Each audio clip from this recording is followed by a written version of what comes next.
Alright, let's get it over with. I was wrong about Goran Dragic. Didn't really give the Nets the time of day in our potential landing spots video. So today we'll discuss why I got it wrong, how Goran fits with the Nets, and then we'll update you on KD, Kyrie, Ben Simmons, and Joe Harris, as all four players have had status updates in a recent presser with Coach Steve Nash, before finally getting into our expectations for the new look Nets in the upcoming postseason. So let's get into it.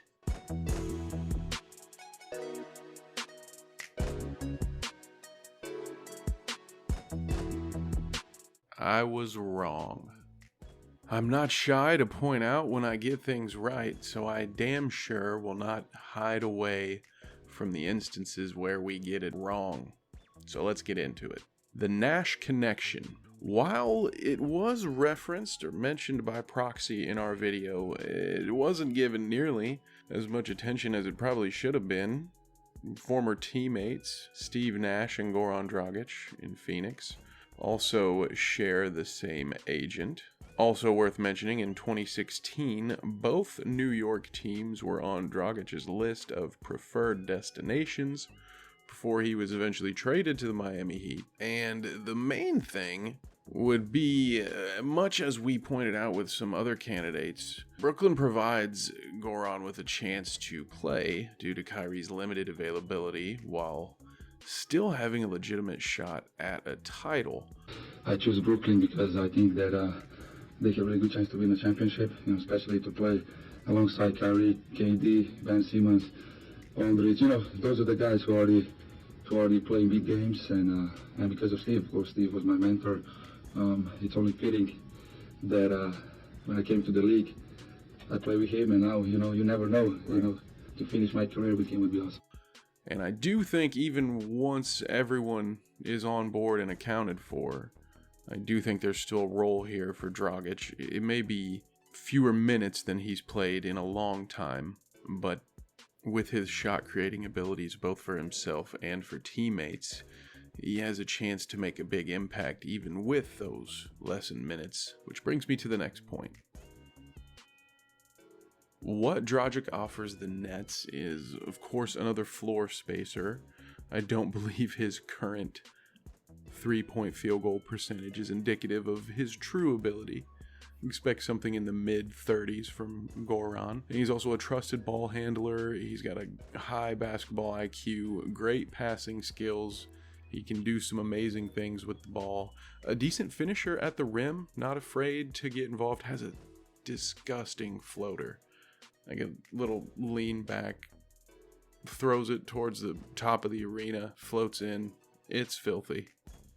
And it's good. He can start at the point until Simmons is ready to come back. Now, I'm making some assumptions here. I'm assuming that Ben Simmons will be the starting point guard for all intents and purposes once he returns. Kyrie's going to play off the ball one way or the other. So in the meantime, I think Goran would start. He might not start right away. He's not playing in the first game that he's available for against Boston due to conditioning, so I'm not certain that he'll immediately be in the starting lineup, but I do think he'll be an option for the Nets until Ben Simmons is ready to go. Goran signing with the Nets isn't the only big news to come down the pipeline. New York City Mayor Eric Adams announced Wednesday that they have a plan in place to phase out the vaccine mandate in the coming weeks. This means it's looking like Kyrie will be back on the court full time for the Nets before the end of the regular season. If you don't believe me, check out this tweet from Shams. This is going to be huge for the Nets, allowing more time for everyone to get used to each other on the court before diving into the postseason and of course, hopefully give them a chance to win some more games and get out of play-in territory, because they have an uphill climb in that regard. In other update news, Ben Simmons has no return time scheduled as of yet.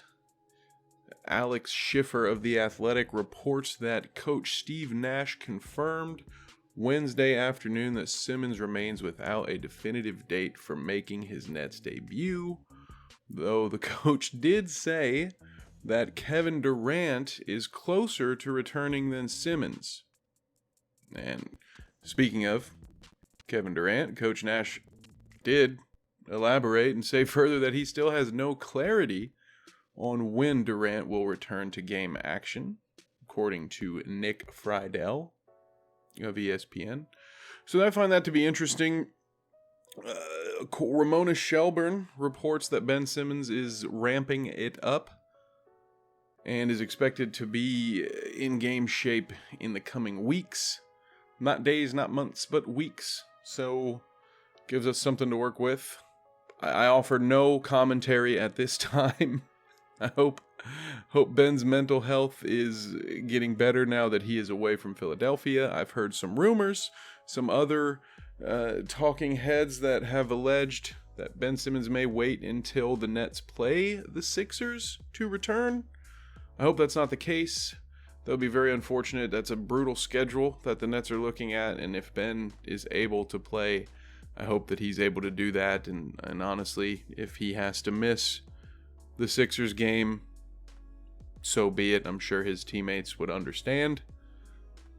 But let's move back to Kevin Durant, who also has no timetable for return.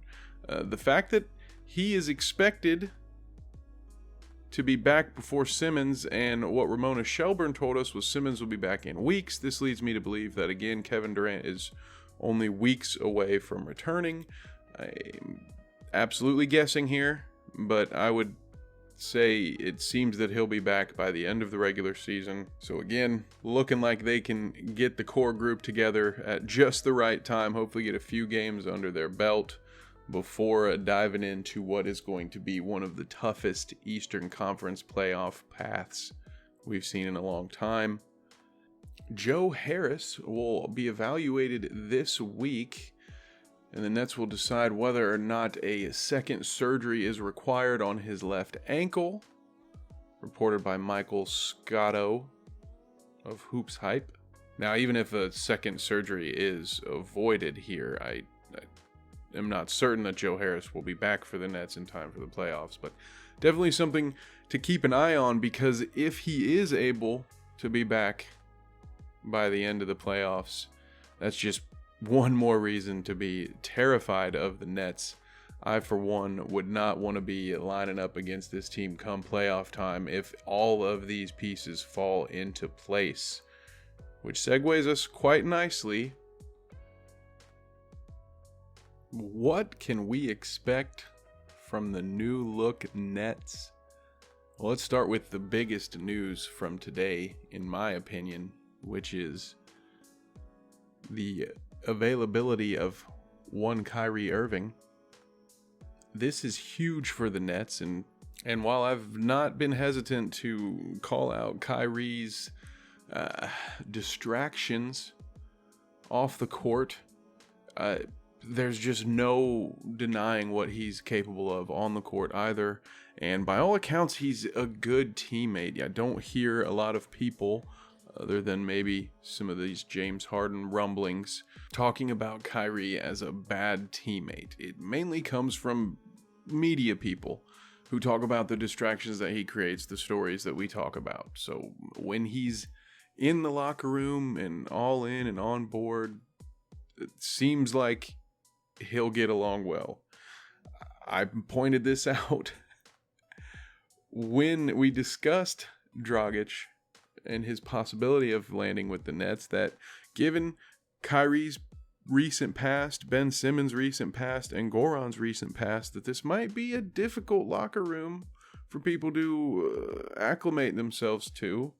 I still think that may be the case. I mean, it's you have a lot of unique personalities, and honestly, at least one sensitive personality there could be some friction. It could get a little awkward in that locker room, but On the court, X's and O's speaking, you cannot deny the talent that Kyrie is going to bring, the ability to clinch games, make big buckets, just to go get you a bucket when the offense isn't working. And you really can't deny what Ben Simmons should be able to offer if he is healthy and able to play full games. Now, we don't have a big three anymore, in some people's opinion. I'm still on the fence. But you could argue that the Nets have a much more complete and deeper team now. We've got so much veteran depth here. This went from a team that had hardly any depth to one of the deepest teams in the East in the matter of a couple of weeks, and it's kind of scary on paper. We've got Patty Mills, Aldridge, Drummond, Dragic, Curry, to a lesser extent still Blake Griffin. And that's if you consider Ben Simmons to not be a third star. And I'm here to say that he doesn't have to be, at least not this season. If he can bring that defensive energy that had him in the Defensive Player of the Year conversation last year and grab a few rebounds, I think this team will be set. I mean, of course, I would like to see Ben push the ball up the court and score at the rim in transition. I'd like to see him maybe run the offense for this squad and set up Kyrie, KD, and the other shooters that they have around them. But if Ben just plays great defense and gets rebounds, they're not going to really need him to do anything else. And in regards to the possibility of a hack-a-Ben scenario in the playoffs for the Nets, let me just suggest that if there were a coach, an NBA head coach, that were capable of teaching his players how to be great free throw shooters, I'm gonna say Steve Nash has a shot at being that guy. What do you guys think? But ultimately, this all comes down to health and availability. If KD stays healthy and this mandate does go away and the Nets get Ben Simmons on board as well and everybody's here, I think the Nets are scary.